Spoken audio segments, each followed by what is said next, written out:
Indeks harga konsumen atau inflasi China mengalami kenaikan tak terduga pada Oktober 2025. Hal ini didorong oleh meningkatnya permintaan perjalanan, makanan, dan transportasi selama periode libur panjang.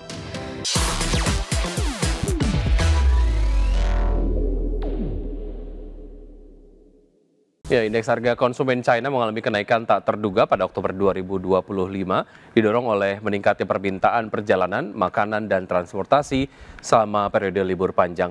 Adapun inflasi tercatat naik 0,2% secara year on year, berbalik dari penurunan 0,3% pada bulan September. Indeks harga konsumen atau inflasi China mengalami kenaikan tak terduga pada Oktober 2025. Hal ini didorong oleh meningkatnya permintaan perjalanan, makanan, dan transportasi selama periode libur panjang. Biro Statistik Nasional China melaporkan bahwa inflasi naik 0,2% secara year on year, berbalik arah dari penurunan 0,3% pada September. Sementara itu, inflasi inti yang tidak memasukkan komponen bergejolak seperti harga pangan dan energi meningkat 1,2%.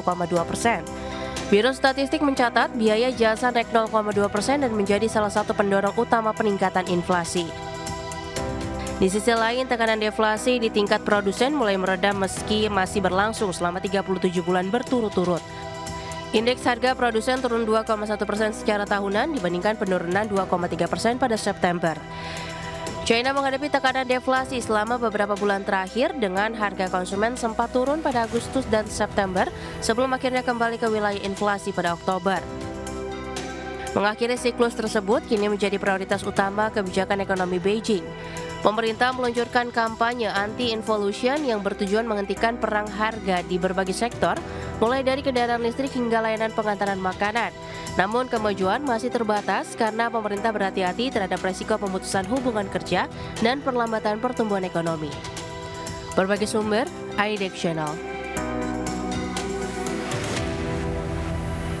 Presiden Federal Reserve Bank of Chicago, Austin Goolsbee, mengaku cemas atas rendahnya angka inflasi selama penutupan pemerintahan Amerika Serikat atau government shutdown. Menurutnya hal tersebut membuat langkah pemangkasan suku bunga lanjutan menjadi lebih berisiko.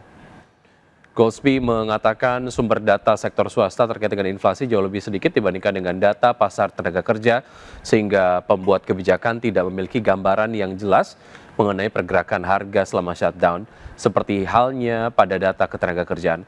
Adapun pada Oktober lalu, The Fed kembali menurunkan suku bunga untuk kedua kalinya secara beruntun guna memperkuat pasar tenaga kerja setelah perlambatan tajam perekrutan selama musim panas.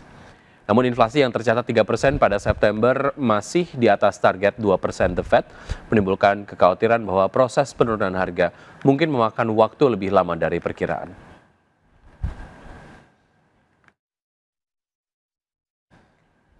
Ya, selanjutnya dari bursa global, bursa Wall Street ditutup bervariasi pada perdagangan di hari Jumat dengan indeks Nasdaq yang ditutup lebih rendah. Sementara S&P 500 dan juga Dow Jones berhasil membukukan kenaikan tipis pada akhir perdagangan. Adapun pergerakan Wall Street diwarnai kekhawatiran penutupan pemerintahan federal terlama dalam sejarah dan valuasi saham teknologi yang menekan minat risiko. Dan pada penutupan perdagangan di hari Jumat, Dow Jones Industrial Average menguat 0,16% ke level 46.987, S&P 500 naik 0,13% ke level 6.728 dan Nasdaq Composite turun 0,21% ke level 23.004. Ya, sementara itu dari bursa ekuitas Eropa, pemirsa, yang mengakhiri pekan yang bergejolak dengan penurunan pada hari Jumat karena kekhawatiran terhadap valuasi tinggi saham-saham terkait dengan teknologi terus berlanjut. Indeks acuan kawasan Eropa Stoxx 600 ditutup turun 0,6% ke posisi 564,79 dan DAX Jerman turun 0,69% ke posisi 23.569 dan FTSE 100 Inggris terkoreksi 0,55% ke level 9.682.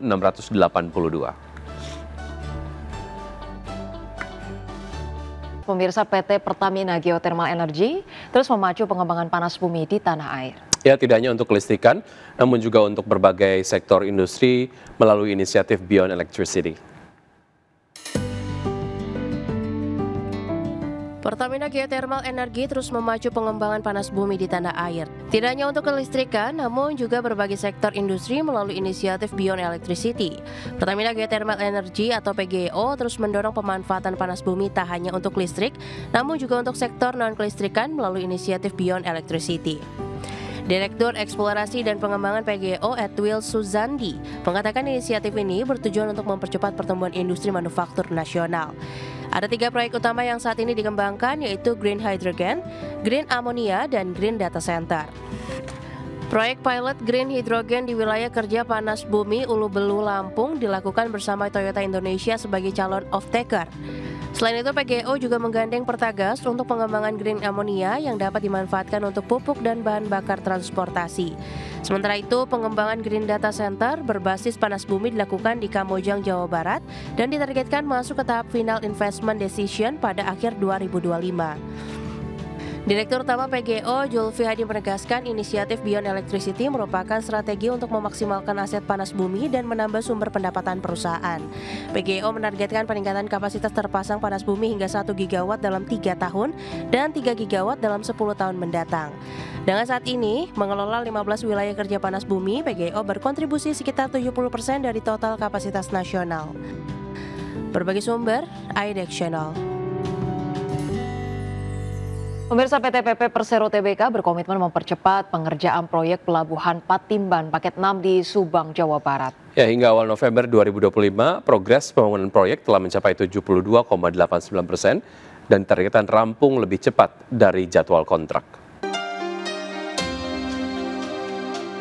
PT PP Persero Tbk mempercepat pengerjaan Pelabuhan Patimban Paket 6 di Subang, Jawa Barat yang merupakan salah satu proyek strategis nasional di sektor infrastruktur maritim dengan nilai investasi mencapai 5,48 triliun rupiah. Hingga awal November 2025, progres pembangunan proyek tersebut telah mencapai 72,89% dan ditargetkan rampung lebih cepat dari jadwal kontrak. Pelabuhan Patimban akan menjadi simpul logistik maritim utama Indonesia, memperkuat konektivitas ekspor-impor, dan menopang pertumbuhan industri manufaktur di kawasan Jawa Barat. Korporat Sekretari PT PP Joko Raharjo menyampaikan perusahaan berkomitmen menjaga mutu, keselamatan kerja, serta ketepatan waktu dalam penyelesaian proyek strategis tersebut. Meskipun PT PP sempat menghadapi tantangan pasokan material reklamasi akibat penutupan izin tambang di wilayah Subang, manajemen memastikan keberlanjutan proyek tetap terjaga berkat koordinasi intensif dengan instansi dan mitra strategis. PT PP juga mengimplementasikan sistem manajemen proyek digital untuk memastikan seluruh tahapan berjalan efisien, transparan, dan sesuai rencana biaya. Berbagai sumber, IDEX Channel. PT Global Sukses Digital Tbk emiten dengan kode saham DOSS mencatatkan pertumbuhan kinerja keuangan hingga kuartal 3 tahun 2025. Ya, perusahaan retail dan distribusi alat fotografi dan videografi tersebut membukukan penjualan sebesar 623,9 miliar rupiah atau meningkat 40% dibandingkan periode yang sama tahun lalu sebesar 443,9 miliar rupiah.